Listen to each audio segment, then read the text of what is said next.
خیبر پختونخوا کے نئے وزراء نے اعلان کیا ہے کہ وہ 9 مئی سانحہ ریڈیو پاکستان پشاور کو جلانے کی تحقیقات کے لیے کمیشن بنائیں گے۔ اس اعلان پر فارم 47 کے عطا تارڑ اور وفاقی حکومت کو کافی زیادہ تکلیف پہنچی ہے کہ اس کمیشن کی کوئی ضرورت نہیں، جبکہ کیس واضح ہے، ثبوت موجود ہیں۔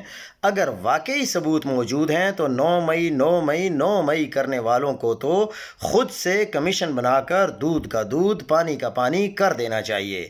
پی ٹی آئی کو جھوٹا ثابت کر کے ان کے بیانیے کو ختم کر دینا چاہیے۔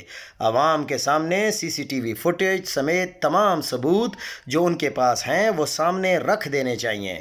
اختیار ولی پہلے جھوٹا ثابت ہوا جب اس نے سہیل آفریدی کی زمان پارک کی ویڈیو 9 مئی کی بنا کر پیش کی۔ اب ایک بار پھر منہ پر جھوٹا ثابت ہو گیا جب اس نے کہا سہیل آفریدی کور کمانڈر پشاور کے گھر حملہ کرنے میں موجود تھا، جبکہ جھوٹ تو یہی ہے کہ پشاور کور کمانڈر کے گھر کوئی حملہ ہوا ہی نہیں۔ تو کوئی ایف آئی آر ہے تو سامنے لے آئیں، کیونکہ ابھی تک کوئی ایف آئی آر بھی نہیں کاٹی گئی اس بات کی۔